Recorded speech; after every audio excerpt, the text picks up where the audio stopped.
Good evening, everyone, and welcome to Edmonton. The Sharks looking for a better result. Although they played very well the last time they were here. It was a 3-0 loss when they fired 59 shots on goal, and Ben Scriven set a record with that 59 save shutout. The Sharks are back in the Stanley Cup playoffs, and look who's in the top 10 in NHL points. Once again, Joe Thornton tied for 8th. Ray Ferraro. It's amazing that for a player that's been much maligned over his career, how Joe Thornton has changed his game, how he's become a more complete player. Now at 9 times he's been at 50 assists plus. He had a real quiet night in Calgary last night. He took a couple of hooking penalties, actually really was the only impact he had on the game. But Thornton has been a player that has been the leader of this team for a long time, and without Logan Couture, he's going to need a better night tonight than he had last night in Calgary. Only 2 teams have made the playoffs every year since 2005, Detroit and San Jose. The Sharks have booked their ticket to the Stanley Cup playoffs. The Red Wings are on the bubble. And Jason Demers brings it ahead for the Sharks. Is chipped in by Tyler Kennedy. No Logan Couture tonight for San Jose after blocking 3 shots last night in Calgary. And Taylor Hall picks off that pass and drops it off at David Perron. And Hall gets tangled up with the linesman right at the line. That was Scott Cherry, the linesman, who spilled Taylor Hall, who gathers the puck back up and drops it back for Sam Gagner. Perron with it. And the bouncing puck goes to Hall. Very much in the spotlight for Watergate the other night here against Calgary. Now Marincin sends that bouncing pass in front. Just missed. And Gagner finds Hall. The Oilers have allowed 8 consecutive goals. They scored first against Calgary in that 8-1 loss. And now Demers has it for the Sharks, who very quietly have gone about their business this season in the ultra-tough Pacific Division. Overhauling Anaheim with the win the other night as Tommy Wingels brings it ahead. And now Scrivens will pounce on that with Wingels looking for the loose puck. One of the things that the Sharks do really well is protect the puck. Well, Matt Nieto's a young rookie who's had an excellent season for the Sharks. He tries a backhand pass across the zone, intercepted by Hall. And as you mentioned, Gord, Hall gets wiped out by the linesman. Nieto's had a terrific year for San Jose. He makes the team out of camp. He's had quite a story. Left home at 14. Went to Connecticut to play, then at the U.S. National Development Team camp in Michigan. Then he went to Boston University, and then out of nowhere makes the Sharks this year. Undersized perhaps, but strong on the puck, very fast. Native of Long Beach, California. His childhood friend growing up, Ray, was Emerson Edom, the first-round pick of the Anaheim Ducks. And both of them have managed to find their way to the NHL. Edom sent back to Anaheim's American League team last week, but they played against each other in the NHL, and both of them say it would have been impossible to imagine in Long Beach 15 years ago that would have been the case. And most of them started out playing roller hockey at that time. There was very, very little hockey on the ice that was organized for them, and yet here they are. And the puck slides down to the Anaheim zone. Ray Anthony Emmy's back to pick it up. He's 7-1-1 all time against the Oilers, going back to his days with the Chicago Blackhawks. And Scrivens has that skip off his stick. Boyd Gordon to the line and out, and now a race for it, and the race is won by Hendrick. Matt Hendrick steps around Dan Boyle, and they collide in behind the goal. Now the loose puck poked up by Joe Thornton, but Hendricks gets back on and wrap around, trying the pass, just missed Gordon. And now Pitlick with a shot, and Tyler Pitlick's shot was blocked by Scott Hannon. Pitlick gets it right back. Walks it and fires, blocked by Hannon again. The Sharks are among the top 4 teams in the league in block shots, and Tyler Pitlick has a couple of chances. He's just trying to funnel it to the front of the net, and they don't get any further than Scott Hannon's shin pads. Or in the case last night, Logan Couture's foot.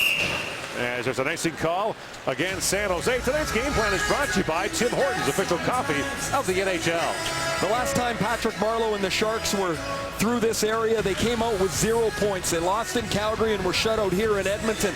They just got the 1 point last night in Calgary. They'll look to be a little sharper tonight. And for the Oilers, you can dress this up 100 different ways. They have to compete.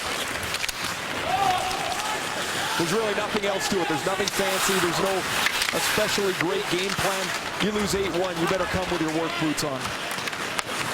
And Ryan Smith was reaching for that pass you mentioned in our opening. The collapse after Smith was traded to the Islanders in 2007. And the dismal days that followed.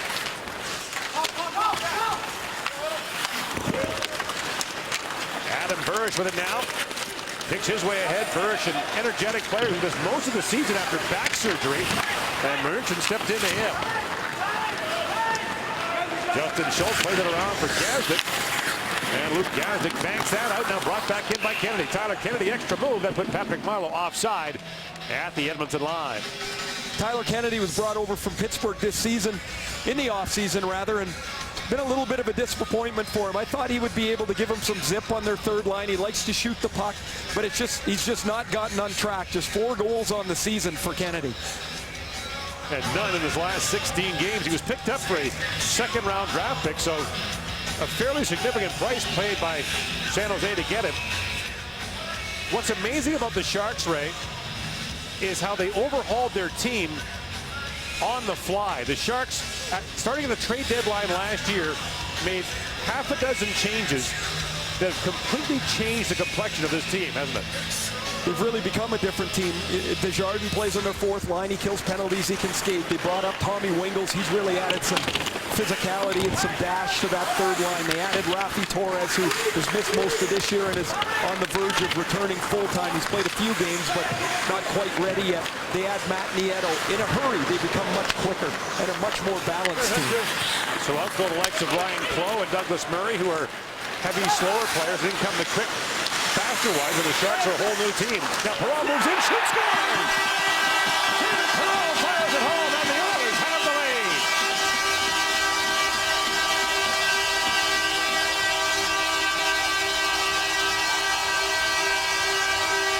What a nifty set of hands from David Perreault. His 26th goal of the season.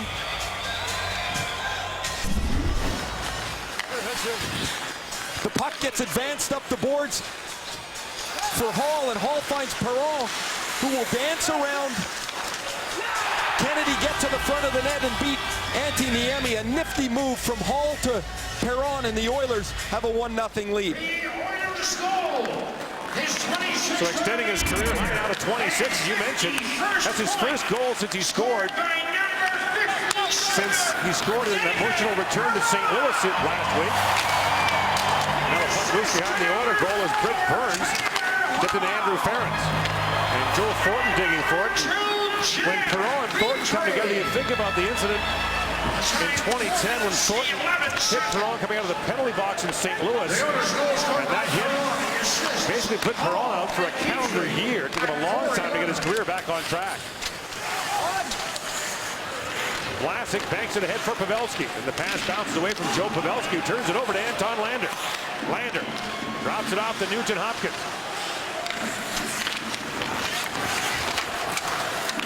One phrase that is creeping into teams' vocabularies now, Ray, is Olympic fatigue. You're seeing Olympic players starting to hit empty on the gas tanks. And Joe Pavelski might be one of them.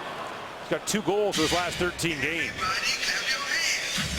Well, I don't see how they can't possibly be fatigued after the schedule that they've maintained. You see the move from Perron. He gets around Kennedy. Kennedy can't deny him the middle of the ice. And Perron is deceptively strong. Not the biggest guy, but he's really powerful when he has the puck. You see him protected. And a rather awkward move by Niemi in goal. Perron beats him up over the glove side. And despite 35 wins for Antti Niemi in the Shark goal, it's not been a consistent season for him at all. He's been pushed by Alex Stalock quite a bit in the San Jose goal, and they're going to need better from Niemi down the stretch. And now Burish knocked down that clearing attempt, fires it back in front, went off the skin of Desjardins. A wraparound try, and Mike Brown lost the puck. Scrimmage is still down, and Brown couldn't get it in front. Well, Brown doesn't lose the puck. He's going to have an easy wrap as Scrivens was all tied up in the crease. Now Marc-Edouard Vlasic with a shot. Jones got in the way of that. And Vlasic fires it wide. Ryan Jones staggered by that shot. Burish shoots. And now Vlasic in. Turned away again. The puck still loose in front. And a backhand shot by Desjardins goes wide. And finally play is called. And Ryan Jones down along the boards after blocking that shot. Jones slides to block the shot, Gordon. He gets it on the inside of the foot as he's almost in a 2-pad stack. They don't blow the whistle because the Sharks have control of the puck and they have to wait for the Oilers to get it back. Look at how he gets across to block the shot, and the puck made an odd sound when it hit him, which means it didn't hit much padding, and he's going to end up coming to the Oilers bench at the very least. He's got no weight on his left leg as he's being helped off the bench here. Ray, there's no empirical evidence of it, but don't you notice of late that the vast majority of injuries in the league are being caused by the puck? Broken fingers, broken hands, broken feet. Yeah, the puck goes faster, the puck goes harder than it's ever been. There's been not an ask anymore, it's a demand of players to block shots. And you know, it gets said quite commonly, okay, a player's off, and as Ryan Jones goes right past me, he's in considerable pain, Gord. And they say, oh, he got hurt, he's out 4 to 6 weeks with a broken foot. Like it's nothing. I don't quite understand what can be done about it, but the premium on blocking shots, in no question, puts players in harm's way more than they've ever been. Now Thornton chips that down to the Oilers zone. And Jeff Petrie plays it across to Ferris. Brent Burns closed on him. Now the bouncing puck knocked down by Pitlick, but sent back into the zone. The Sharks are onside. Burns for Thornton. Joe Thornton winds it back for Brad Stewart. That shot was blocked by Pitlick. And he'll backhand it down the ice, but that'll be an icing call against the Oilers with 13:18 to go in the first period. When you're a young player, every play is so stressful for you. You just want to make sure you don't turn the puck over in your zone. You want to be a safe player. And Tyler Pitlick gets the puck about 1.5 feet from the Oiler blue line, and he just wants to clear it out here, but he doesn't get it by Braun at the blue line. The play stays in the zone, and fortunately for Pitlick, he was able to get in the shot lane and block the shot before he iced the puck. Patrick Marleau loose in the corner, feeds it back. Scott Hannon with a shot. The puck's in front. Scrimmage the save. The loose puck in front, bounced away from the Edom. And now Marleau knocks down that return pass from Hannon. Marleau with his 7th career 30-goal seasons. He's in fact scored 30 goals in each of his last 7 full NHL seasons. And last year's total of 17 goals in 48 games does prorate to a 30-goal year, or close to it. For a guy who gets criticized for not being consistent, he's been remarkably consistent. Not the right kind of consistent, I guess. San Gagné snaps that pass, rink wide for Perron, feeds it back in front, and the Emmy knocks that away. Brought ahead by Matt Nieto, who fires it down in the Oilers zone, and Marincin is back to pick it up. Now Schultz hits Hall in the back of the leg with that pass, and Hall flips the puck out to center right. Schultz's pass knocked away by Vlasic, and here's Demers with it. Jason Demers played a season-high 25.5 minutes last night for the Sharks. Partner with Marc-Edouard Vlasic. In comes Wingels with it for the Sharks. Trying to flip that in front. That was blocked by Schultz. Now the shot fired wide by Wingels. Demers back on it. Flutters that wide of the goal, and Anton Lander is on it for Edmonton. Lander for Fraser. And Mark Fraser bangs that down to the San Jose zone, and Vlasic is waiting for it. Ryan Nugent-Hopkins with a rolling puck in the corner. Slides it down to Eberle. And Jordan Eberle taps it back to Fraser. Back he goes, a Klefbom shot. Pinballs down in front. And Brown has it for San Jose. Brown acquired from the Oilers back in October for a 4th-round pick. As Eberle fires it back down to the San Jose zone, and Ryan Smith checking. Joe Thornton waiting for it for Vlasic, who flips up by Ferentz. And that's just enough for an icing call against San Jose. Here's James Duffy with an update for us.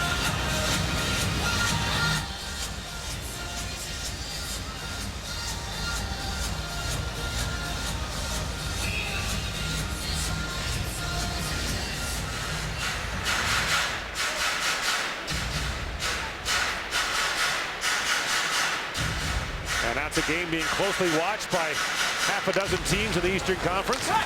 Oh, there's not much room to breathe at all there, is there?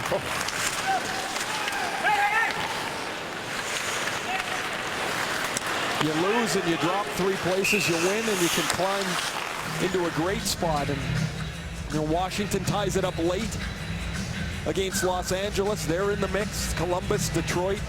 The Rangers had a huge win yesterday when they came back against Phoenix and stole an improbable couple of points.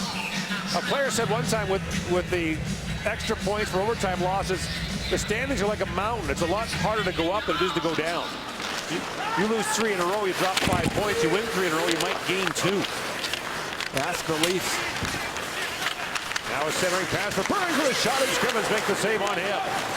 In comes Stewart with a drive that goes off a leg and wide, and Burns back on it for San Jose. Back to Braun. For Burns.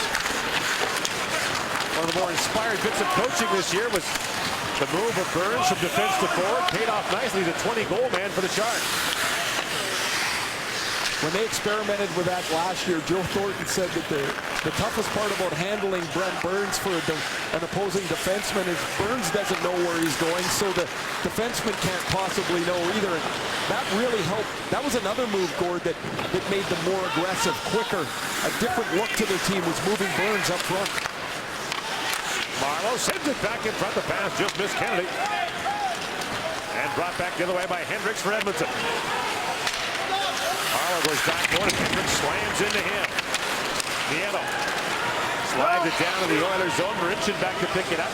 9:45 to go in the first period. Oilers lead 1-0. Shots are 3-2 Edmonton.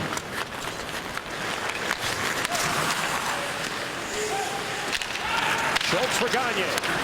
Up for Hall. In comes Taylor Hall. Winds his way in. Drops it back down. Nifty pass. A backhanded shot by Gagne.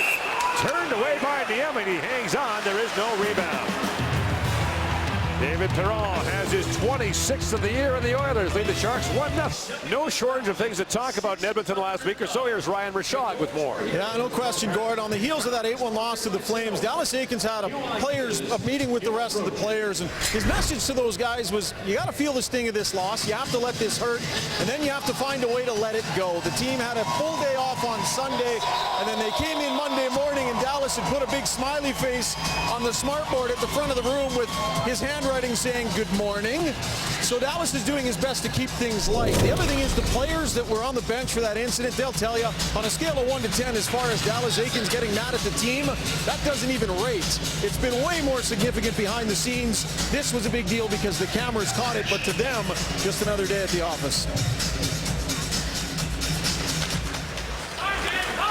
Saw a player smash his stick in frustration last night in Boston. It wound up on the ice in the middle of a 2-on-1 break.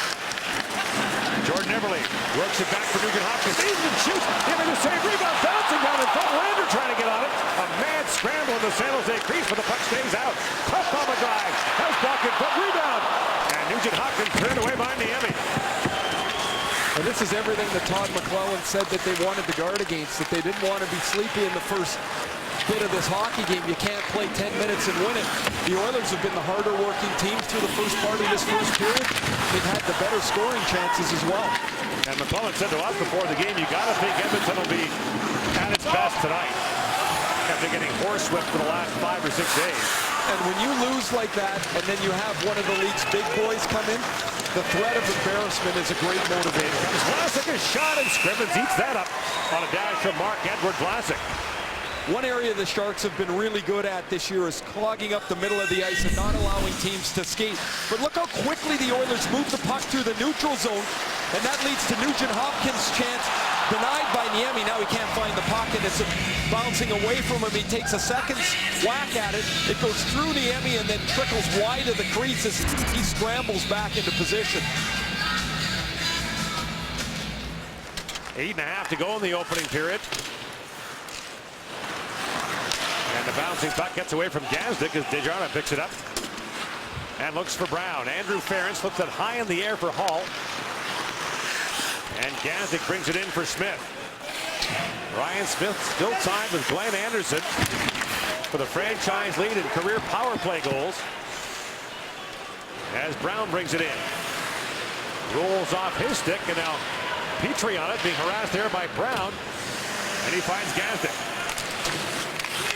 And Hall sweeps that down to the San Jose zone where Niemi is back to pick it up. Anthony Niemi does lead the league with 35 wins. But as always for San Jose, the question's going to be in the playoffs. The team that is likely rated the definition of good, but only sometimes great. They remind me a lot of the old Atlanta Braves in the 90s and early 2000s in baseball. They won the division every year. They could just never take it to the next step. They were good, not great. and they couldn't dial it up too often to an extra level. And they finally did do it once. One time out of 12 straight division championships. Yeah, and that validated what they did. Fair or not, Ray, the championship validates what you're doing. And while San Jose's done a lot of really good things, you're right, Gord, they haven't been able to take that step to great. They got to the conference finals a couple of years in a row and won one game out of those 2 conference finals losses. Now Hall with it. Drops it back in front. Perreault the drive off the stick of Joe Thornton. Bounces right back down to Perreault. Sends it back in front. Niemi's down. And Antti Niemi, another scramble in the crease, able to hang on. 6:48 to go. Here in period number 1.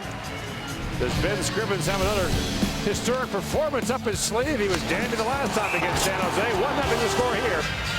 It really was some kind of night on January 29th when Scrivens turned in 59 saves for the shutout against the Sharks, the most in a regulation shutout in National Hockey League history. What more could the Sharks have done at Coach Todd McClellan? They directed 100 shots at the goal. It's just unfathomable that would happen. Like that's just a crazy amount of zone time to get that many shots on goal. Now the yellow one for the Sharks, peels back in the corner, sends it back in front for Marleau, and that's knocked away from him. Well, Nieto's quick there. He lost Nugent Hopkins, and then that pass was deflected away. Now bouncing puck in front, Nugent Hopkins back at it, winds up on top, but not in the net. There have been some mad scrambles in the San Jose crease in this first period. The Oilers have played a terrific 14 minutes. They could easily be up a couple here. And now in comes Nieto as Marincin stays with him. Nieto set it up for Wingels. That bounced away from Tommy Wingels. In comes Pavelski with it. Sends it back in front. Wingels for the shot. And the glove save made by Scrivens.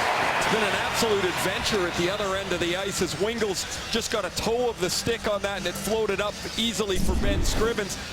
Niemi makes the stop here on Nugent Hopkins, and then it's Boyle that actually knocks this puck out of the air and then off the back of the net. You see Niemi's up on the end of his goal stick. He's looking for a deflection of the pass or then to poke check with Nugent Hopkins. He doesn't get either, and it puts him in a rather awkward position, helped out by Dan Boyle. We have the scoring chances at 6-1 Edmonton. You know, they gave up 59 shots the last time through here, did the Oilers. They've only given up 5 here in the first 14 minutes of this first period. It's been an excellent response after that mess the other night. And now Hall brings it ahead. Cross the line with Perreault and Gagne. And here's Hall with it. Banks it back, held by Klefbom. Klefbom to Hall. So youngsters on the point for Edmonton. Klefbom and Marincin in the lineup tonight. And there could be more on the way next season. If Darnell Nurse thinks the Oilers at a training camp, could be a 19-year-old in the blue line. If they draft, say, an Aaron Ekblad, could have an 18-year-old back there as well next year. Oh my gosh, would they be putting those guys to the fire if you're that young on the blue line? Not normally a formula for success. When's the last time it's been a formula to have that many young guys? That's the problem where they have to build some depth here, is you're asking a lot from young players before they're ready to give it. Now a chance in front. The backhand shot by Brown. It gets buried by Mark Fraser. They're jousting in front. And now Gavik banks it off the glass and back out to center ice. I guess the other option, Ray, for the Oilers would be to take one or two of their forwards and parlay them into a more established NHL defenseman, maybe a 25-minute number 1. I don't know how they can't look at the way that they're constructed and not see that it's not right. And if you move one of the forwards and you can find a defense, you might have to put that number 2 draft pick into that deal to get a guy that's so significant. But I think that's the way that they have to lean. If you can find the deal, if you can find a team willing to do it. Not easy. No, I mean, people aren't handing over impact defensemen very easily. A massive battle along the wall for the puck. And finally play call as Shepard was in there along with Hendricks. 1-0 the Oilers lead the NHL on TSN. Back to Edmonton after this. Well, prior to the game, the Oilers honored the Alberta Golden Bears hockey team, which won its 14th National University Hockey Championship, beating the University of Saskatchewan. A tremendous legacy of excellence from the University of Alberta. All started by the great Claire Drake, and there's been a move afoot from St. Louis coach Ken Hitchcock, who's from Edmonton, to get Claire Drake inducted into the Hockey Hall of Fame as a builder. And Hitchcock points out that Drake was the man who ushered in the modern era of penalty killing. And basically what you see in the NHL today is what Drake was teaching in coaching clinics some 40 years ago. But the Alberta Golden Bears, an annual powerhouse in the CIS, 14-time national champion. And a lot of players with Western Hockey League backgrounds on those championship rosters for Alberta. The one year, every single player on their team was from the Western League on the scholarship program.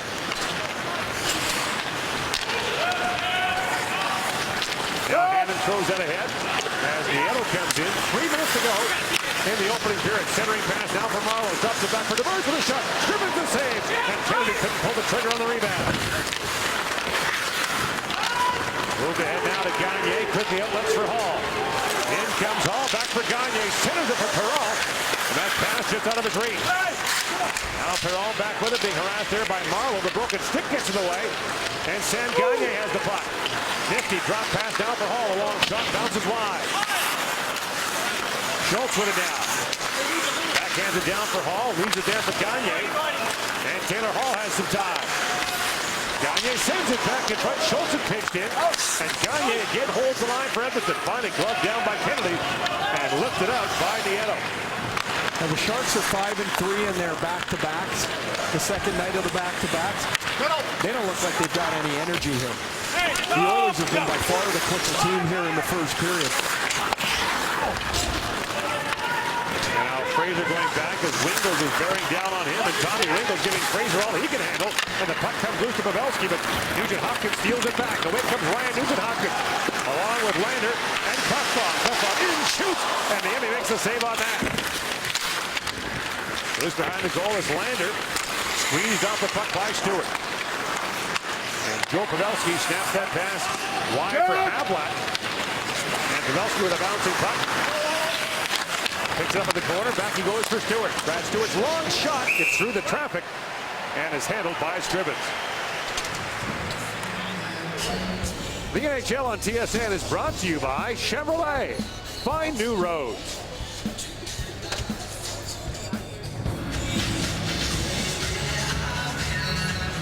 Nugent-Hopkins goes across the seam. That's another 3-on-2 that turns into a 4-on-3. Finds Oscar Klefbom coming up into the play. His 8th game since his recall. First round pick from 2010, the number 19 pick for the Oilers.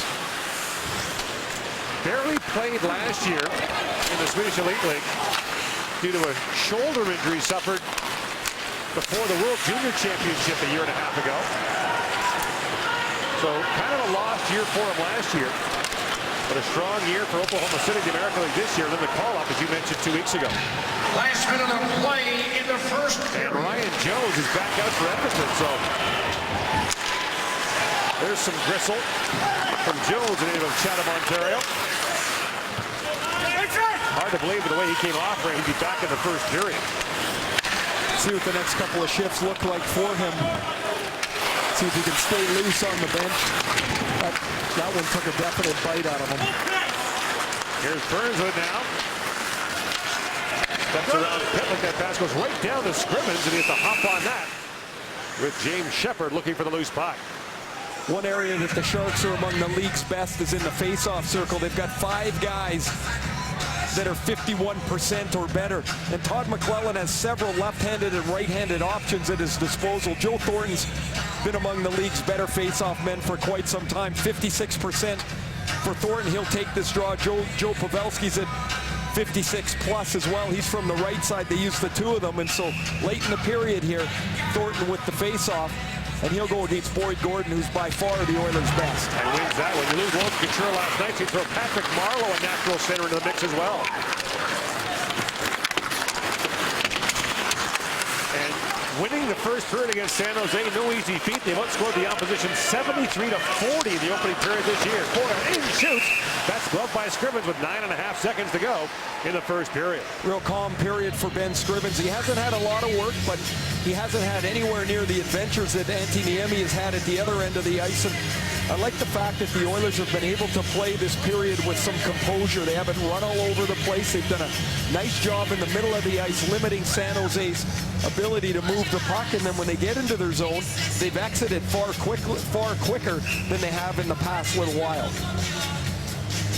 A quiet period might have been just what the doctor ordered for Edmonton. The boring is good given the way Saturday went.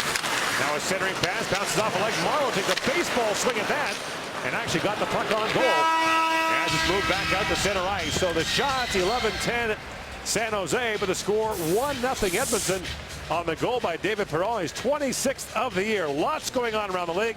Here's James Duthie in the panel. I like the way the Oilers played. I thought they did a good job at limiting the ice that the San Jose Sharks had offensively. And when they had the puck, they were quicker than the Sharks.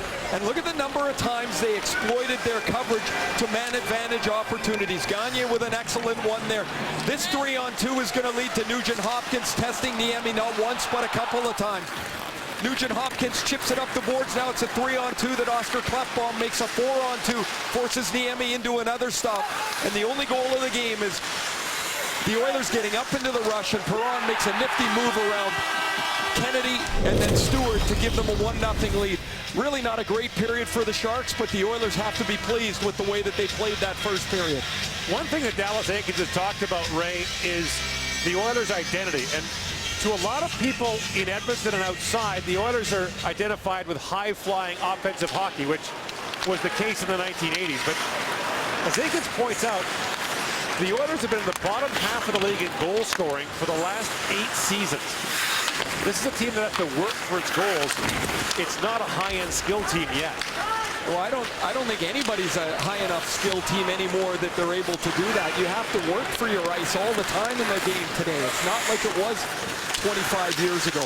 Now Marleau flips it in front of backhand shot by Kennedy. And a stop made by Scrivens as Marincin moves it out to Hall. Perron feeds it ahead to Hall, streaking down in behind the San Jose goal. And a battle for it in the corner, picked up by Kennedy. He plays it across to Nieto. The Sharks really are an elite drafting and development team. Tim Burke, their chief scout, did a tremendous job for years. And tomorrow night, Roy Sommer, their American League coach, will break the record for most games coached in the AHL at 12:57 as Burns comes in and fires, and Scrivens makes the stop. He has spent all of 16 of his NHL seasons coaching San Jose's American League team, and more than 80 players have come through that to the top club. It's a pretty remarkable record and a pipeline for Todd McLellan and his staff to have. Don't forget, they're also missing Tomas Hertl, their exceptional young rookie who is out with an ACL injury. He had fit in just so nicely with Joe Thornton and Brett Burns on that top group. He was leading the team in goal scoring when he got hurt. Stewart off the end boards and bounces down in front. And now Stewart able to hold the line for San Jose. Tip right in front by Burns, and a save made there by Scrivens. San Jose tonight, Ray, has 7 players on the roster drafted in the second round or later. You know, everybody talks about the first round picks. Those are the sexy ones, the one that everybody knows about. It's the lower down the chart picks that give you depth and give you skill to your team. Here's the Burns tip on to Ben Scrivens. Scrivens has had to make a couple of sharp stops with that right pad early here in the second period.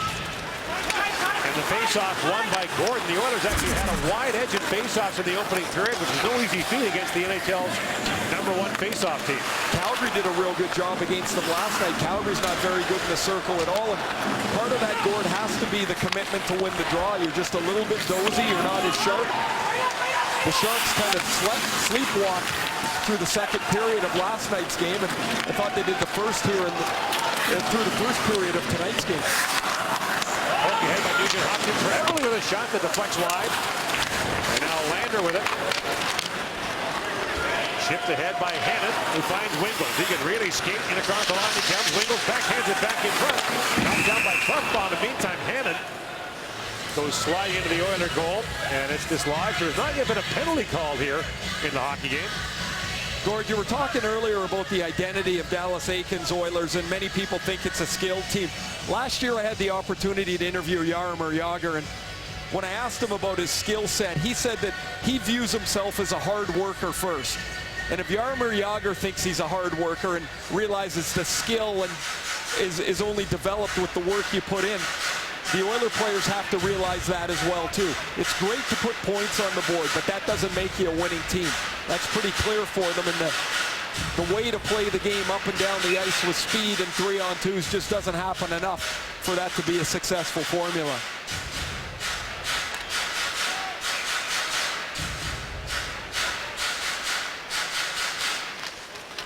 Ryan Smith wins that draw away from Desjardins. And Fraser. And for Gazdic. And now played across to Burrish. Adam Burrish. And for Desjardins, and that pass misfires.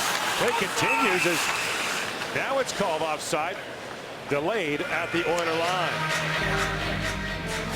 Well, TSN and TSN2 continue to bring you complete NCAA March Madness coverage with live court surfing action on both channels and live streaming on TSN.ca and TSN Go all tournament long. Sweet 16 kicks off Thursday at 6 p.m. Eastern, 3 Pacific on TSN2. Yeah, I like Duke. Kansas, I think they'll do well. You think so, do you? Yeah. Oh, wait, they're out? Wait a minute. Hold it. Here's Gazdic with a steal now for the Oilers. Feeds it back in front.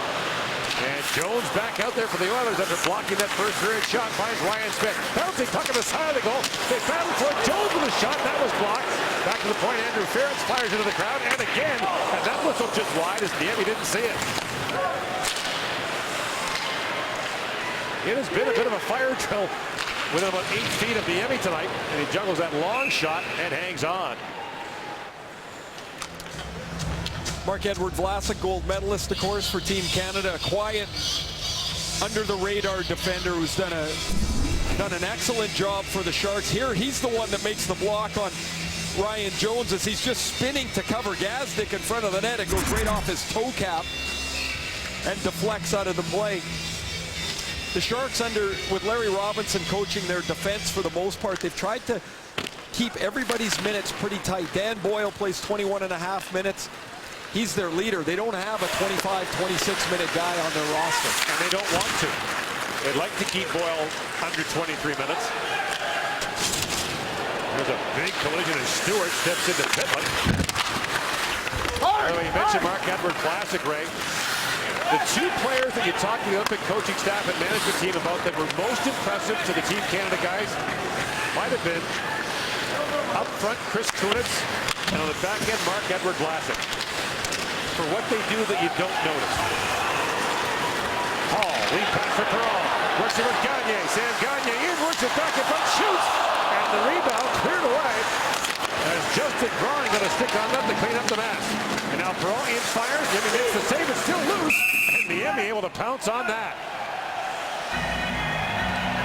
Well, the Oilers take advantage of a sloppy attempted change by the Sharks at the center ice bench here. Brad Stewart's coming to the bench to change. Now you see him waved back into the play. He's too late. It's a 2-on-1. And Gagne takes it wide to his backhand.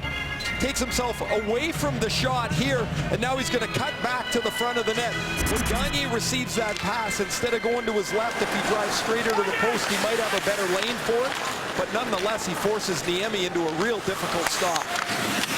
But again, good puck movement by the Oilers in the middle of the ice. Hall swings back for it. And now Schultz to Hall. Bouncy puck turned over in front. And a chance there for Nieto. That was stopped by Scrimmage with a bouncy puck up the center ice to Gagne. And Gagne looks in for Perron and Boyle back with it. Shots are 16-12 San Jose. 4.5 gone in the second period. Oilers lead 1-0 on the goal by David Perron. And a long shot on Scrimmage. Rebound drops down to Schultz. Now Nugent Hopkins winds into the corner. Vlasic gets a stick on him heavily. Lost the puck to Vlasic. And the puck kept in by Fraser. Everly back on it. For Nugent Hopkins. Got a San Jose defender with a stick as that Shepherd with no stick in his hand. And the line. It gets by Fraser and out.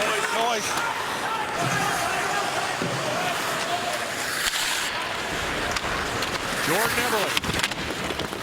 Just some time with a knee injury, but pronounced himself 100% fit, and you wonder if he'll get the call again from Team Canada to play the World Championship for the 5th consecutive year. Here's Burns with a chance with a sharp angle. Scrimmage makes the stop. Can't imagine he won't. As Lander lifts it ahead. That's a list you want to get off of.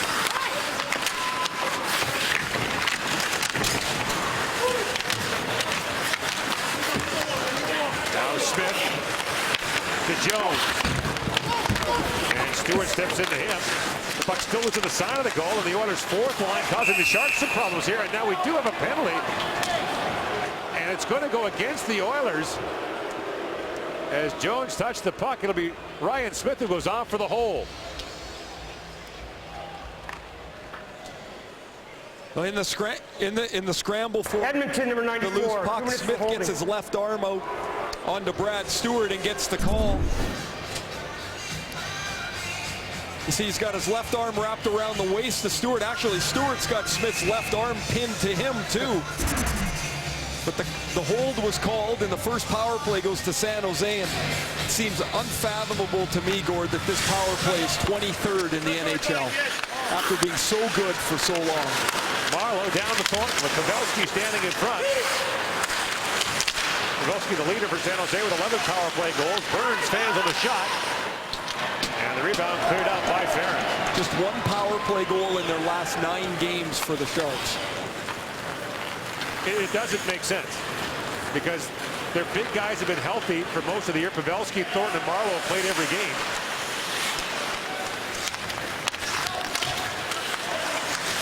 Thornton drops it back in front of Marleau. A chance for a score.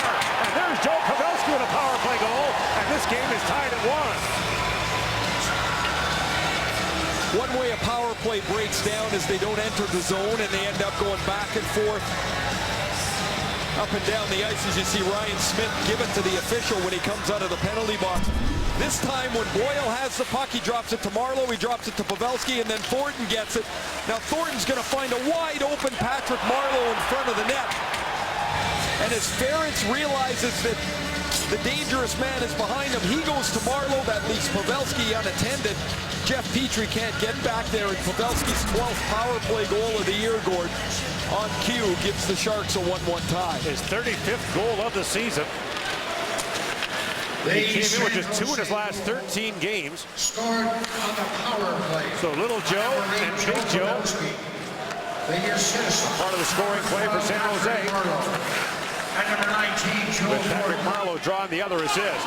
59 assists on the season for Joe Thornton. It's just, The Sharks goals. he's only had one stretch this year, Ray, of more than 3 games without a point. At 6:28.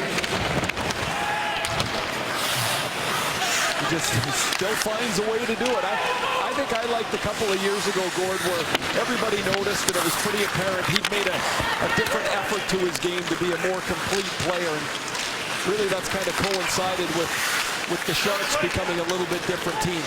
That allowed Pavelski to grow, and then they had Couture. They're kind of turning this team slowly over to those two. Now Blasting plays around for Demers. And Kennedy has it for San Jose. The shots are now getting a little lopsided. 20-11 in favor of the Sharks. Marleau down to Kennedy. And now a hand pass called against the Sharks in the offensive zone. With 12:21 to go in the second period, Joe Pavelski has his 35th of the year. We'll get a look at Joe Pavelski's 35th of the season, and sometimes you just have to know where to go. You don't need to be flying all over the place. Look at Pavelski. He doesn't take one full speed stride on this play. He's the support man on the breakout. He dishes it off to Thornton. He stops at the goal line, turns around and bangs it into the empty cage. Sometimes smarts override speed, override size, and Pavelski has that.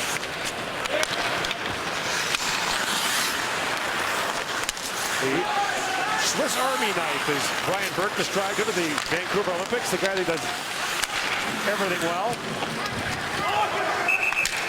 And now the play called, it was offside at the San Jose line.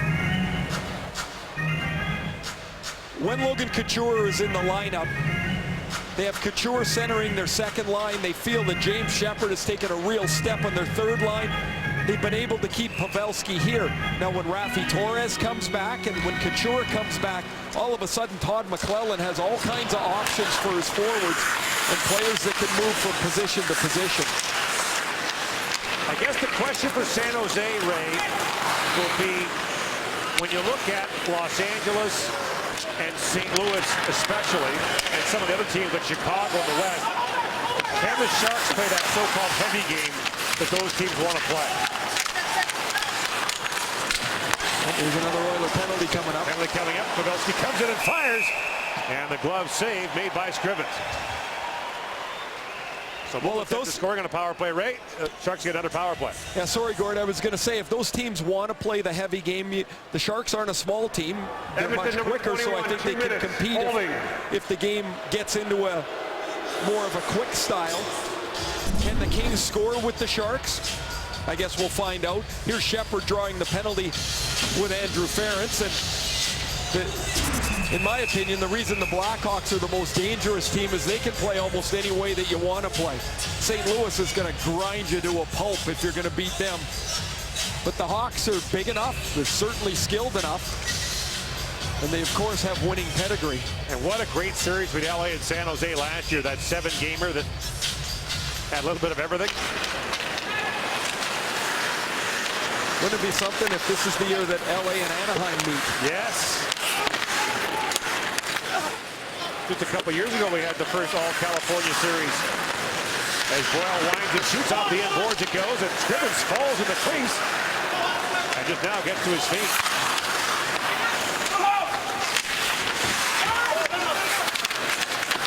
Hockey in California, pretty strong at all levels. The NHL, and we get junior players all over the place in California, high draft picks, and their travel teams clean up in tournaments as well. Marleau drops it back to Boyle. And Boyle drops it back to Marleau. Long shot, he whistles, that's just wide. Thornton back in front, Burns with a shot, stopped by Scrivens. And the puck was on the side of the goal, bounces back to Thornton. To Marleau at the point. Drops it back off to Thornton. Drops it right back in front, tipped wide by Burns. And Pavelski being warned about goalie interference, as he was very close. Pavelski walks in and fires. He missed short side. What a pass by Thornton. Now the Oiler penalty killers are gassed here. 45 seconds to go in the power play. Here's Marleau with it. Drops it down to Burns. As Boyle comes drifting in, Marleau. Cross he goes to Thornton. Nifty pass back in front. Boyle to Burns with a shot that was blocked by Fraser in front. Picked up by Marleau. Shoot, scores! Patrick Marleau. Power play goal. And the Sharks have the lead. That puck didn't leave the zone. That's 89 seconds of power play time. These Oiler penalty killers are beyond gas. And after Pavelski's 12th power play goal tied the game up, Marleau's 10th ties it up. Look at this puck movement as they go side to side. Thornton, a little dish to Boyle. Fraser blocks this, but they can't retrieve the puck. Pavelski with an excellent effort to keep the puck alive. He gets to it before Fraser can. He puts it onto Marleau's stick, and Scrivens can't get across. The Sharks' power play, which had been pretty dreadful the last 9 games, has a couple here in the mid-second period. And Ray, you mentioned the exhausted Oiler penalty killers. It took Boyd Gordon a good 15 seconds to get back to his feet. So Marleau for Pavelski and Burns at 9:57, and the Sharks have their first lead. The assist to number 8, Joe Pavelski. Now back at the point, there's Braun with a long shot. They deflects wide. And Burns slides that back in front. The Oilers are looking at some serious schedule coming up. They got Anaheim, the Rangers, San Jose again, Anaheim again, Phoenix, Anaheim, Colorado, LA on the docket coming up. Yeah, that's not looking like a whole lot of fun. See a lot of free spaces on that board. Now Schultz a long shot, got down by Niemi.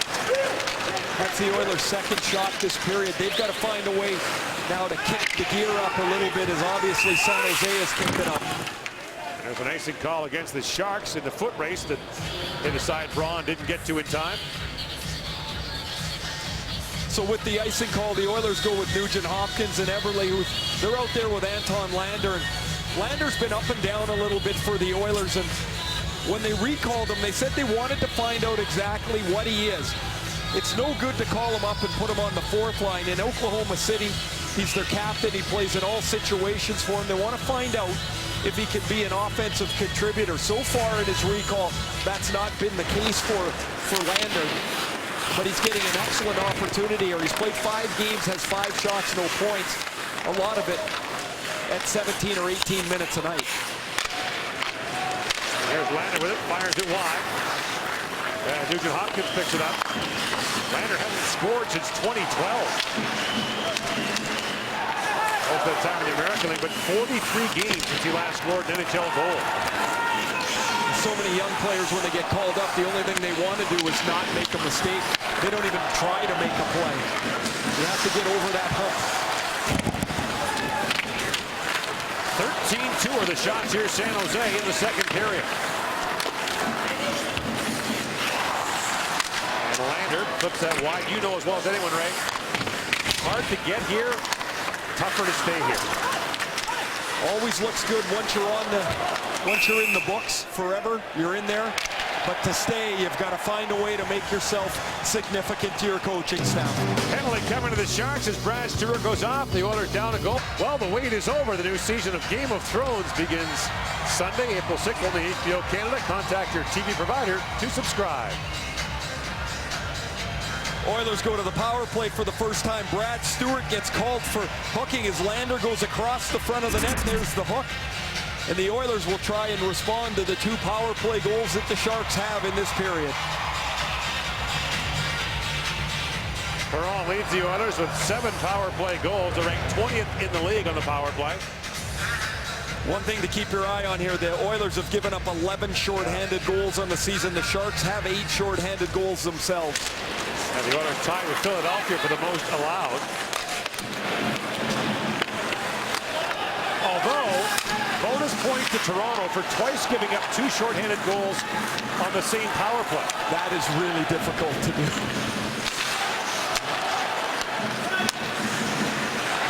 Perron says that rink wide, but Demers got to stick on that.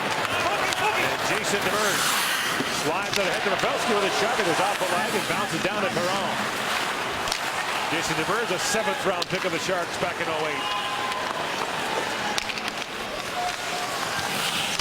Hall to Gagne. And Gagne bangs that around. Here's Ryan Smith waiting for it. He's it tonight. He breaks the record. Hall. Snap the rink wide for Gagne to Schultz. Back to Hall with Smith standing in front. The shot taken and Perron looking for the rebound, and Demers knocked it away. And Tommy Wingle slides that out for San Jose. Taylor Hall. Down to the San Jose line. The Emmy fell as he played that puck. But the Sharks are able to slide it down. 7 to go in the second period. 45 seconds to go in the Oilers power play. In a 2-1 Sharks lead. San Jose has won 16 of the last 21 meetings with Edmonton. One of the losses the last time here, that 59 save shutout from Scriven. Now Nugent Hopkins back with it. Slides it down to Eberle. Jordan Eberle back to Petrie. To Eberle, winds in and shoots. That was blocked. As Braun got in the way, Petrie holds the line for Eberle. Rink wide he goes for Nugent Hopkins. That skipped away from him. Looks at rink wide. Eberle spins and shoots. That deflected just wide. Nugent Hopkins back with it. 1 goal in his last 18 games. Taps it down to Jones. The shot goes through the crease and bounced away from Eberle. Jordan Eberle back with it. Winds it around for Lander.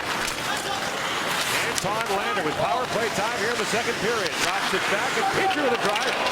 And that hit Burish as the shot is fired wide by Lander. Adam Burish stung by that shot. Both gloves are off as he clutches his left arm. He's going right to the San Jose locker room. That hit him in the left hand, and he's in some hurt there. Burish with a shot block. Gord, you talked about the puck injuring guys more often than ever. That is at the very least a broken finger. My goodness, for Adam Burish. That looked gross when he left. And the thing that players and management and coaches are talking about is 20 years ago, a few guys could shoot the puck 100 miles an hour with a wood stick. Now, McGinnis and now with customized one-piece sticks, lots of guys can do it.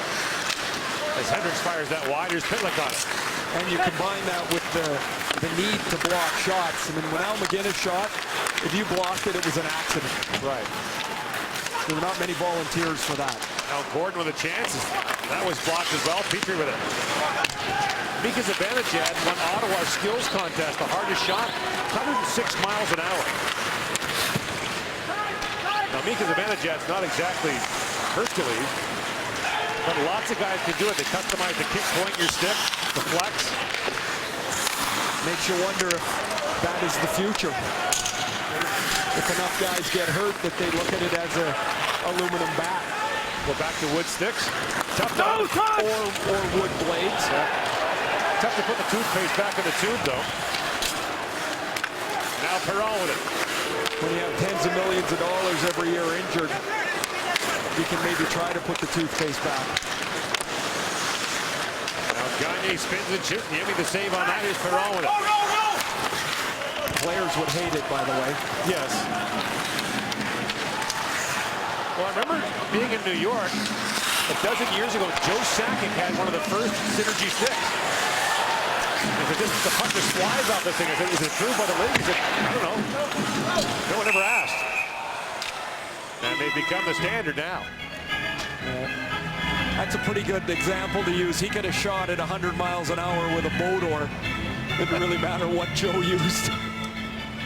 But, you know, as goofy as that sounds, I mean, at some point, perhaps it's something they take a look at. You know, can you deaden the blade just a bit so the puck doesn't explode off it quite the same way? Can't do much with the puck. No. Wimbledon tried deader balls one year. A little easier in tennis. You ask Adam Burish right now, and he'd be in favor of something else. And I mean, just think he missed, guys, but yeah, I mean, he missed 57 or so games earlier in the year with back surgery. Now he's at the very least got some kind of broken finger. Now Demers brings it ahead. And Tommy Winkles comes in. 3:45 to go in the second period. The shots are 24-17 San Jose. In a 2-1 Sharks lead. Demers to Vlasic with a seeing eye shot. Scriven's got a pad on that. And now James Shepard with it, the former first-round pick of Minnesota. Suffered that horrible injury in the offseason, ATVing at a rookie get-together, a rookie camp in Breckenridge, Colorado that cost him a calendar year. And Shepard's been kind of found money for the Sharks. The last little while they've moved him around in the lineup, he's got 11 points in his last 15 games. He's playing the wing with Joe Thornton a little bit here with the injury to Couture. He's centering their third line most of the time, as you see his line mates there, Wingles and Havlat on either side of them. The Oilers have called timeout after the icing.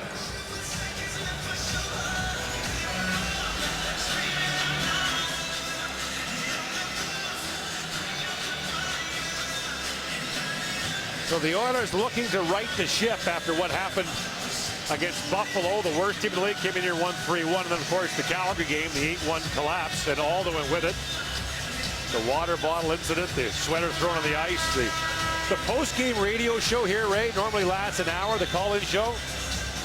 It was 2.5 hours long after the loss to Calgary. They finally cut it off just before 2 a.m. Well, after a while, I mean, there's not much left to say, but I assume that night there was a lot of venom pent up for a lot of people that have been around here for a long time. Hey, in Ottawa one year after a playoff collapse, they stayed on until 6 a.m. Uncle. Thornton centers it for Burns. And Brent Burns behind the goal scrimmage, trying to pick it up. Now Thornton intercepts.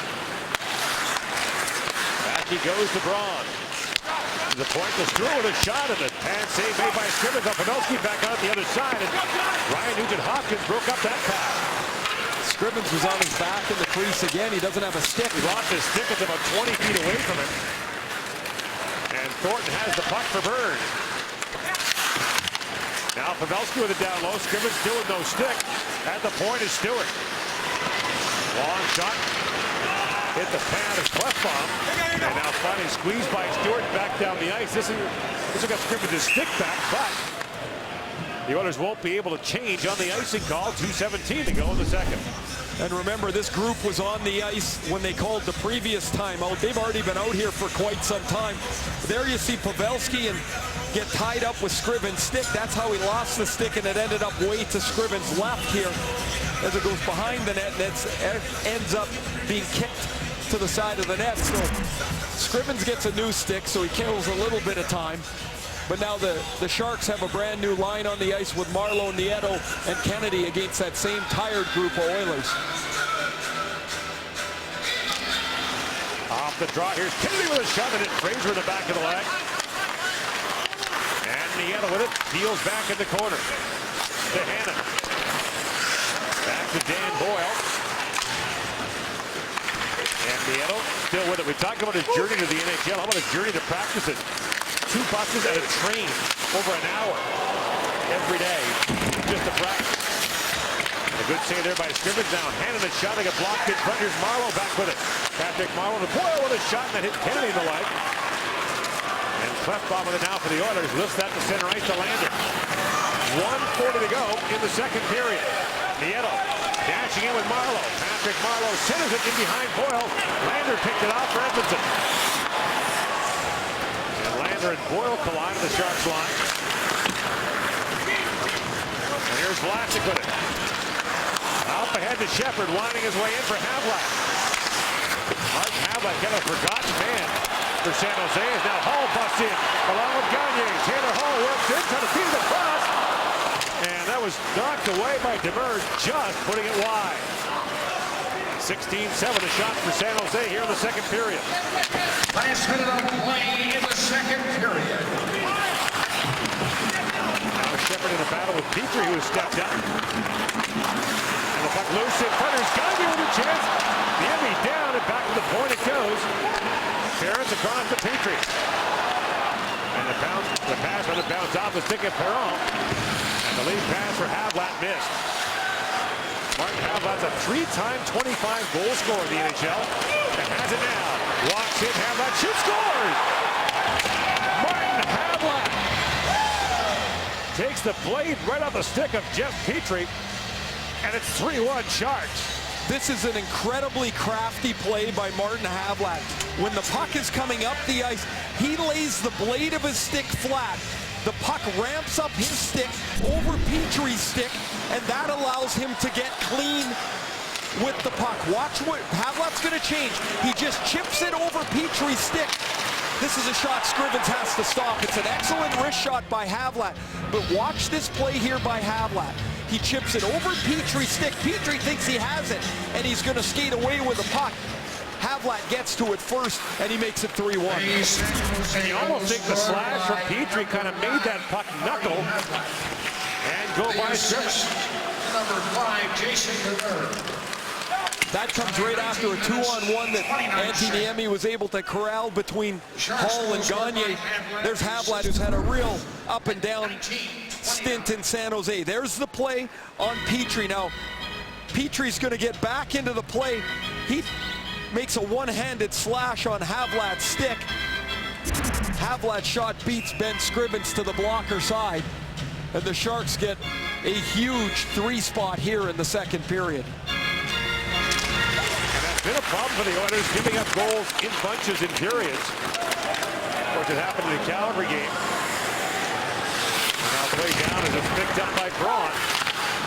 And so the Oilers, after a solid opening period, see the Sharks scored twice on the power play, then Havlat with a late goal, and San Jose with a 3-1 lead. About the Oilers' tough schedule coming up. A lot of teams that are really good with the puck that wear you down. They wear you down because they control it and they hold the puck in your zone. And after a really good first period for the Oilers, where they did a really nice job of controlling San Jose and keeping them out of their zone, these two shifts kind of summed up the way the second period went. They ice the puck, Dallas Eakins calls a timeout. They come back, lose the faceoff. They're in their zone for 58 more seconds. The puck never leaves the zone as the Sharks control it like they're on a power play. Scrivens makes a couple of good saves, and finally the Oilers get it and they ice it. But now they can't call a timeout. They've just used their timeout. So they get back to the faceoff, they lose it again, and they waste 36 seconds before they get a hold of the puck on the second opportunity.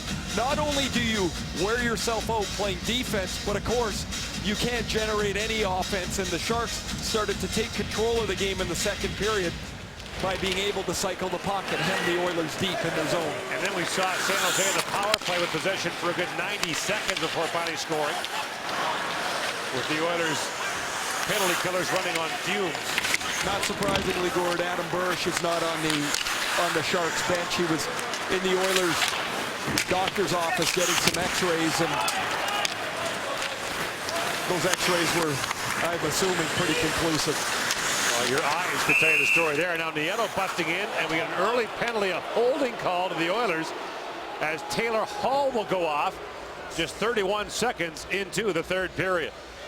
We talked earlier on in the game about Matt Nieto's speed and what impressed upon the Oilers coaching staff. The left hand of Hall gets out and he gives him just a little tug on the shoulder. It's enough for the call, and now the Sharks power play that was exceptionally effective in the second period. 2 goals on the power play. They get their third chance here. Pavelski wins the drawback. Marlin went front to Pavelski. Fans on the one-time shot. Time of possession is not an official NHL stat. Some teams keep it unofficially. And some want to use shots on goal or attempts on goal as a way to measure possession. But man, San Jose had the puck, it seemed like the whole second half of the second period. Pavelski drops it back to Marleau. The weird thing for the Sharks is when they get a lot of shots on goal, they're not that effective sometimes. 6 times this year they've had 50-plus shots. They've lost 4 of the game. Burns able to hold the line just for Boyle. Pavelski walks back and scores. Joe Pavelski's got his second. Another power play goal, and it's 4-1 Sharks. Oh, he doesn't miss too often from there, does he? That's his 13th power play goal of the year, 36th on the season. This play is at the blue line right in front of the linesman, Scott Cherry. Cherry calls it onside, which it is. He's standing right on the line. Burns makes a nice play to Boyle, and when Boyle fakes the shot, he frees up some room for Pavelski. Ference wants to take the pass away. Pavelski's able to recognize that. Look how much room he's got. He takes one step out and beats Scrivens up over the blocker. Sharks are 3 for 3 on the power play.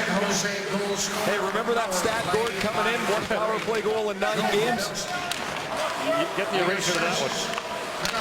And now Wingles hammers it wide. So this is a bit like the Calgary game in the sense that the Oilers scored first and then saw the opposition in Calgary's case reel off 8 in a row. It's 4 in a row now for San Jose.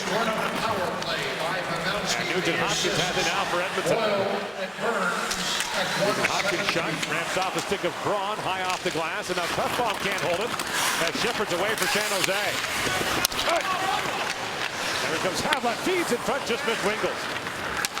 And Lander slides it out for Eberle. And Niemi takes it away from Eberle. We'll get another look at the Pavelski power play goal, and watch where he's set up to the front of Ben Scrivens. And as the puck's going to be moved to Boyle, you see Boyle move from near the goal line all the way to the half wall. Petrie gets halfway between forcing Boyle and blocking the lane for Pavelski. Pavelski makes a quick little pivot and beats Scrivens. We showed his first goal, he didn't take a full stride. He just knew where to be the whole way up the ice. And on that second one, it's positioning again that opens up the lane for his pass and finish. Lots of time about guys that struggle to skate, Ray, but when you know where to go. Now Bouncing puck in front, picked up by Hall. Now, lots of guys can skate 1 million miles an hour and they have no idea where to go. I'll take the smart guy that's maybe not as quick every time. Luke Robitaille, anyone? Jaromir Jagr? I remember the criticism of Robitaille when he came into the league. Oh, he got lucky that first year when he won the Rookie of the Year. He can't skate, and then he got 600 goals. He must have been able to skate well enough. Wow. That's like 18 years of good luck in a row. Funny that.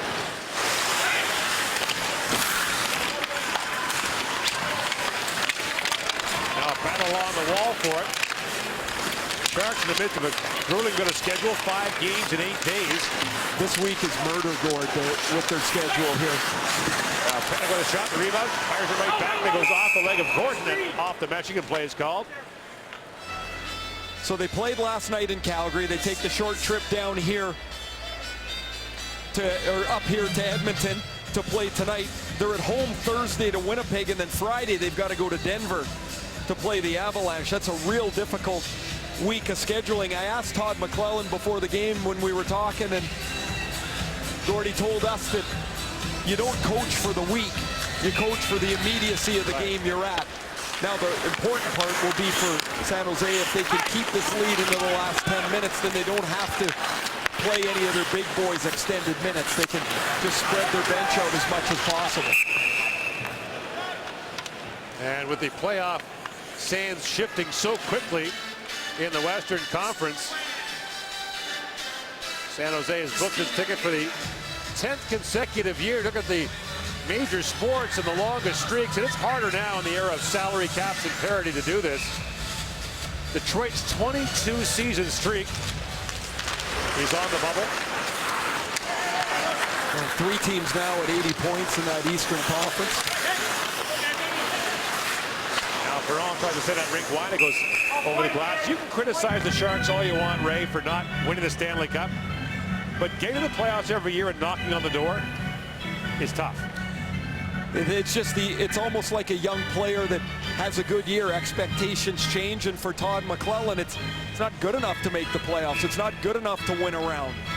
People want to see the big step from the Sharks. Can they make it? Can they do it? Well, look at this Western Conference. There's going to be 4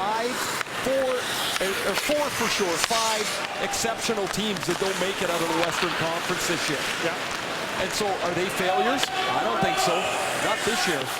You're going to have to be almost perfect to get yourself to the Stanley Cup final out of the West.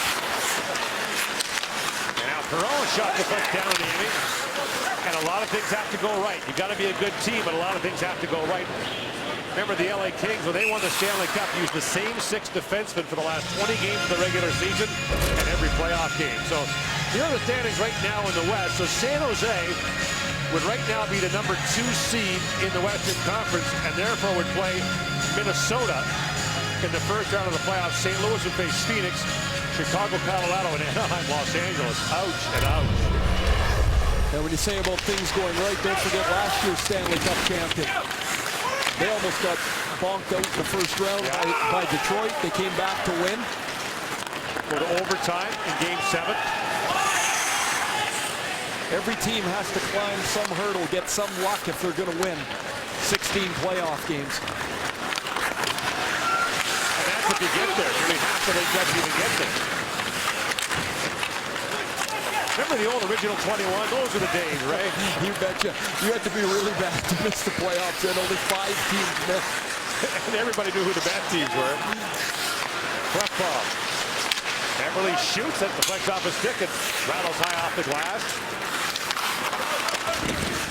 There were streaks back in those days, Ray, that were inconceivable now. Pittsburgh went 17 years without winning in Philadelphia. They were in the same division. Now bouncing puck in front, Eberle with it. Spins and shoots, that was blocked. Vancouver went 27 in a row while winning here at one point.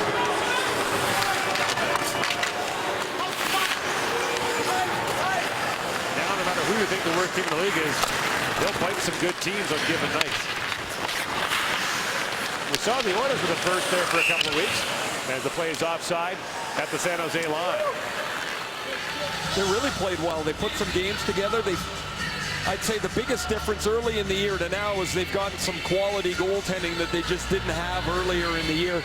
Both Devan Dubnyk and Jason LaBarbera struggled early. Ben Scrivens has helped solidify the position, and Victor Fost had done well in his early starts in Edmonton. He got run over at practice yesterday by Anton Lander, so he's out of the lineup for a while at least for the Oilers.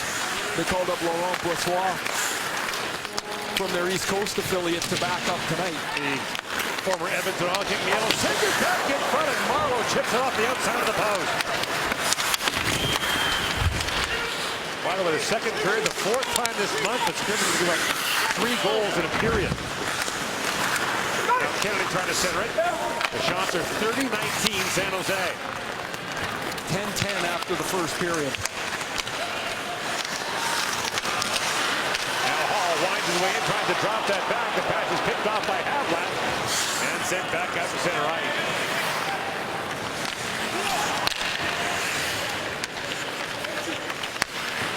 Who do you make as the favorite in the West, Ray? I would say St. Louis. They're gonna torture people to score. I think they've got enough offense this year, but I guess we'll see. That would be my concern, that they score enough when they need to score, because they're going to be able to defend. Yeah, that's not a question. Devers, a one-time shot that goes wide. LA for me, but you could ask 5 people, get 5 different and really good answers. I think San Jose or St. Louis has got the best defense in the league. And Chicago might argue that, but you're right. Yeah, I think they're going to be a tough nut to crack. I mean, they've certainly got the goaltender that has maybe been their weakness over the last little bit, but you can't say it's a weakness anymore. It's going to be a war of attrition though in the West, no question about it. I think Boston separated themselves in the East, in particular with the injury problems that Pittsburgh's had. Yeah. But 12-0-1 in their last 13 games, and it's been an unbelievable streak for them. Al Thornton with it. Lifts it back to center ice. 12 to go in the third period. And San Jose leading by 3. Oiler fans are looking for something to cheer about as Lander cuts in and fires it wide. They've got effort for the most part, but up against an elite team that put 3 power play goals on the board here in the second and third period. Marincin up for Eberle. Now Shepard comes walking in for San Jose. Petrie stepped into him. And Nugent Hopkins back with it. Ryan Nugent Hopkins is start of the season delayed by off-season shoulder surgery. Still trying to find his scoring touch with just 16 goals on the year. And 1 in his last 18.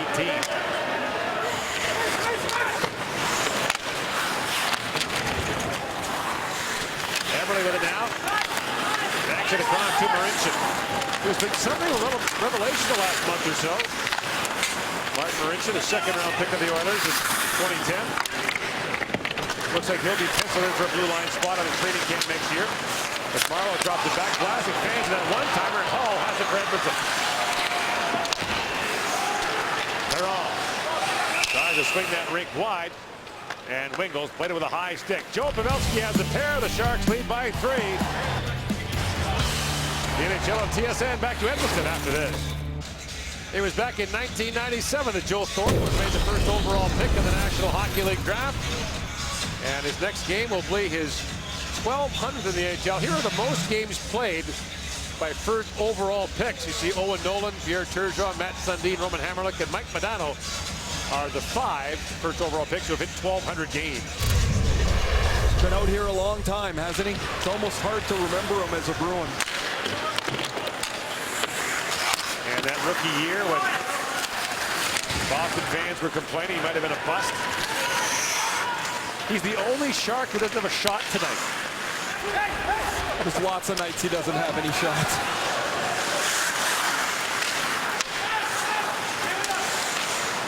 Perron sends that rink wide. a glove save made by Niemi on the long point shot by Schultz.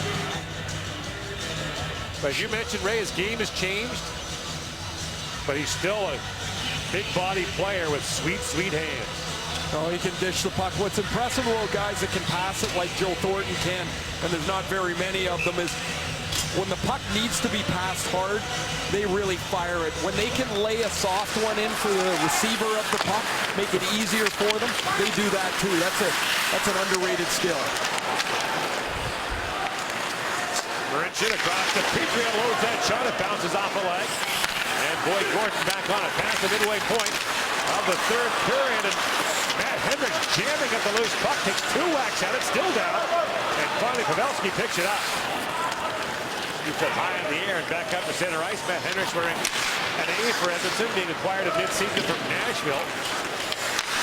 And Ryan Smith off the pad of Niemi. Marincin's long shot again goes off a leg. And Ryan Smith gets bumped there as Thornton shovels it across to Burns.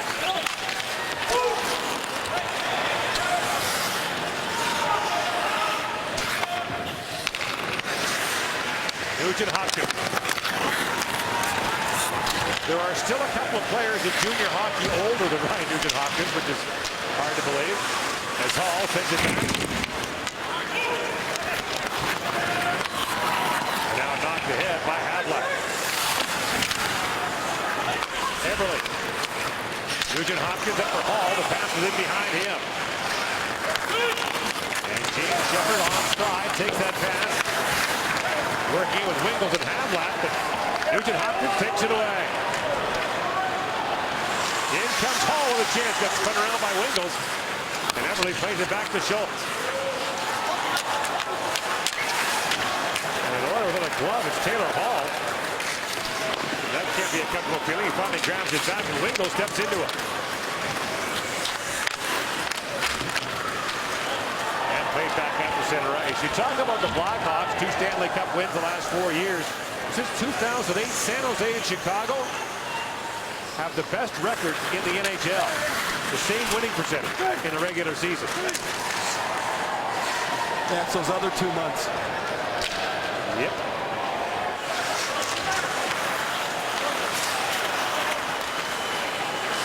Now Gagne sends it back in front, rebound Perreault. Oh, what a stop by Niemi. Antti Niemi sprawls across and takes it away from Perreault, who thought he'd score. And there was your goaltender for the first Chicago Stanley Cup win. Yes. Man, he looks like an unmade bed in there sometimes, Gord, but he sure competes hard. And now Braun backhand shot, Niemi to save. And Marleau with the bouncing puck settles things down for San Jose. Throws it in for Desjardins. That's an icing call. It's waved off as Desjardins wins the race for the puck with Klefbom.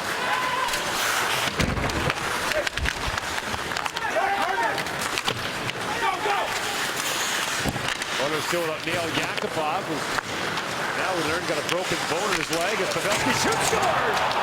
Joe Pavelski off the stick of Matt Hendricks, and there's the 3rd career hat trick for Joe Pavelski all this season, and fans are throwing hats on the ice here in Edmonton. Well, Thornton lays this on the tee for Pavelski. Bad break for Scrivens as it hits Hendricks' stick and deflects past Scrivens.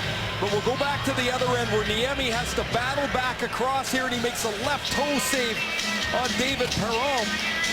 The puck gets dumped around the boards, and there's Thornton. Control the puck, nice soft hands on the tee for Perreault. His shot deflects and shatters the stick of Matt Hendricks. And Joe Pavelski has scored 3 goals tonight, 35, 36, 37. And for the 2nd consecutive game, a visiting player has a hat trick in Edmonton.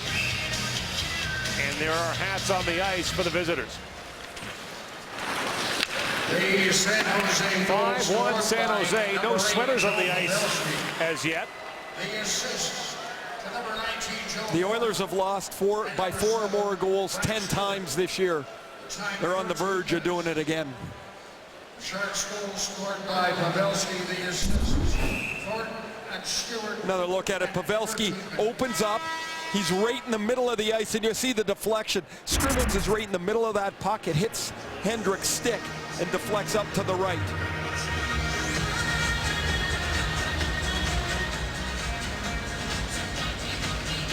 Fans here are looking for reason to believe, right? Oh, it's being tested, isn't it? 8 straight years now out of the playoffs. Longest current streak in the league. In a tough division, in a tough conference.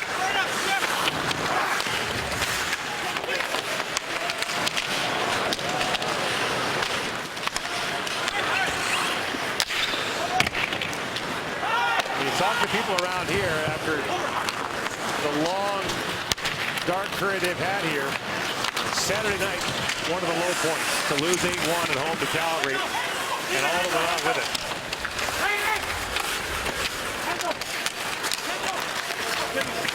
Even though most would say Calgary's not as skilled as Edmonton, look at the way they've worked this year. Look at the way they've changed the culture about how they go about their way. We used to go into Calgary last year and the games were dull and they never won. There's always something, it seems, interesting to talk about with Calgary this year, and that has to hurt here in Edmonton even a little more. They've been outscored here 16-3 in the last 3 home games.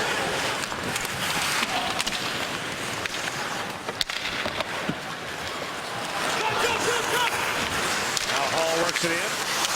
Eberle down low. The Emmy comes across. Eberle trying to throw that back. Picked off by Pavelski, but Schultz steals it back.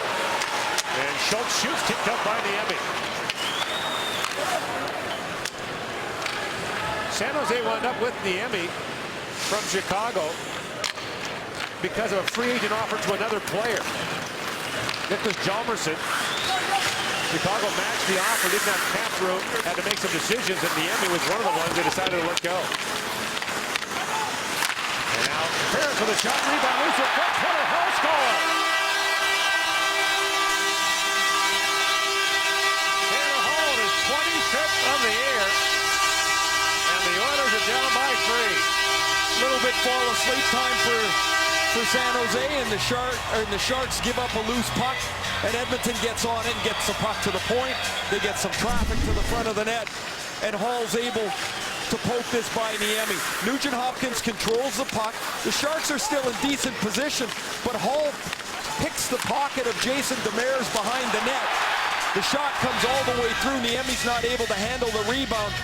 And Hall, who started the play, spins off of Demers and pokes this into the net behind Antti Niemi. 67th point scored by Hall from Ferris and Eberle at 14:56. And Hall is 2 off his career high of 27 goals. The NHL on TSN. Back to Edmonton after this. The performer of the game is brought to you by GMC Sierra. San Jose came into the game with 1 power play goal in their last 9 games. Joe Pavelski got 2. 1 in the second period, 1 in the third period. And then he capped his hat trick with this slap shot off of Matt Hendrick's stick in the third period. 37 goals on the year, 3 tonight for your GMC performer of the game, Joe Pavelski. Well, you knew the 2003 draft was a good one. He went in the 7th round. It's just, again, it's unbelievable when you see players like that, stories like that of a player that had been ignored through that many picks, and here he is one of the game's better players. There's a shot for Joe Thornton. I think Joe only tapes his stick once a week, so he doesn't want to shoot it to get any marks on it. Meantime, Pavelski's got 3 on 4 shots. Now you can see that, you saw that puck mark right towards the curve of the stick of Pavelski. That's where the puck was shot on his third goal. You see the mark like that. And there's a shot by Stewart, stopped by Scrivens. They say you used to be able to tell Ben Hogan's clubs by the worn-out sweet spot. And Pavelski gets most of his on the sweet spot as well. Just such a nice player to have on your roster. I mean, of course, with his goal-scoring ability, but he seems to have no ego about where he's at. plays on the left wing, they'll play him on the right wing. They play him on the third line, sometimes in the middle. They move him up on the second line on another night. And they move him around based on the needs of their team, and what a comfort blanket for Todd McLellan to have. Leads your team in power play goals. Has scored shorthanded as well. Your best face-off man. And the Sharks have allowed fewer power play goals than any team in the league. He's a big part of that as well. They also don't take a lot of penalties. The fewest power play chances against in the league. And the shots are 33-28 for the Sharks, who are getting the result tonight that they didn't get last time in. Todd McLellan talked about the process being good, the results not so much last time here. Funny how it goes sometimes. You'll outplay a team badly and lose. Very tough to figure.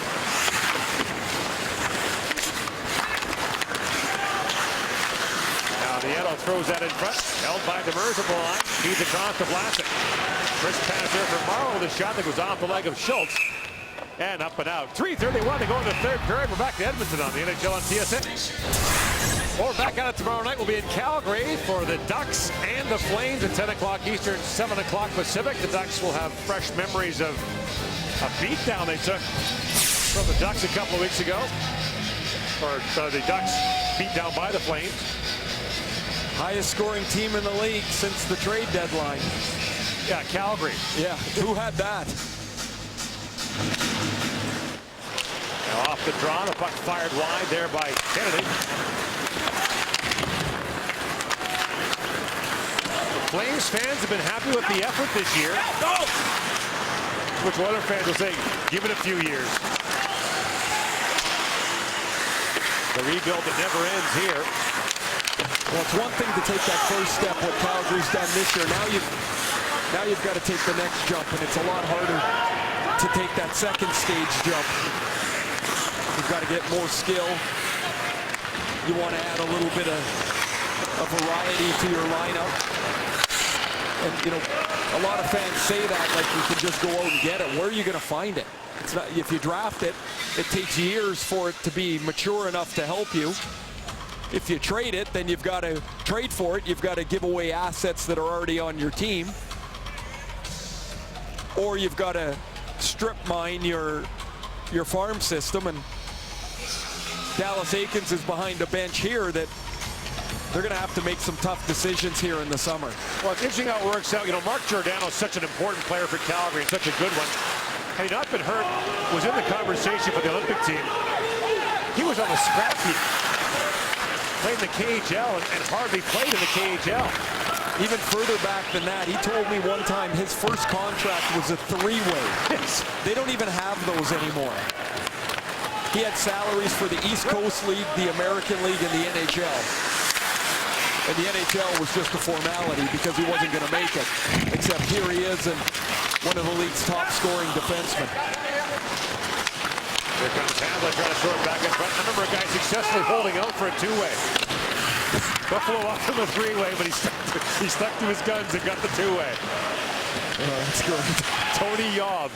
Remember him? Tony IOB. You know what? I think you've stumped me. Oh, he played for the Sault Ste. Marie Greyhounds and wound up playing played a long time in Italy and actually played in the Olympics for Italy. Yeah, held out for the two-way. That's some tough negotiating there. Ryan Smith trying to throw it back in front, but right down in the end, he kicked it away. Job's nickname, by the way, was 10B. It's not bad. Yeah. Good. Now Brown backcourt. Boyd Gordon bumps into him. Your assessment of the Oilers tonight is what? I thought they had an excellent first period. They couldn't kill a penalty in the second period, but what really stood out for me was their inability to stop the cycle when the Sharks got going. And that's an area that they're weak in. I think they've worked hard. It's been better certainly than the other night. But just unfortunately not in the same class as San Jose. So here's your test now. Next up, Anaheim, then the Rangers on Sunday. Then you go to That's a nice road trip. San Jose, Anaheim, Phoenix. And then you finish at home, Anaheim, Colorado, LA, and then against Vancouver. Oh, that's a tough road anyway. And the way things are going, it's tough to drum up enthusiasm. It's tough to keep your energy levels high. That'll really be the challenge one for Aikens and the Oilers, is to keep their energy high so they can compete in those games, give themselves a chance to win. Schultz, a long shot that bounces off the leg. Ryan Smith out there on this power play. Perron to Hall. Smith standing in front. Smith still looking for the record. Here's Schultz. Plays it across. Hall fires. Kicked up by Niemi. Gagner back with it. His pass deflects wide. Here's Hall back on it, but knocked away from him by Vlasic. And back down the ice. Oilers open the scoring. Sharks scored 4 consecutive. And now played back at the point. Here's Gagner. 5 consecutive, rather. And the crowd hollering for a shot as Hall gets one away. It flutters high off the glass. Smith playing a jam, play at the side of the goal. And Niemi kicks that away. And the San Jose Sharks are 5-2 winners in Edmonton, as the Oilers have dropped 3 in a row at home. And the Sharks off to the playoffs for the 10th consecutive year.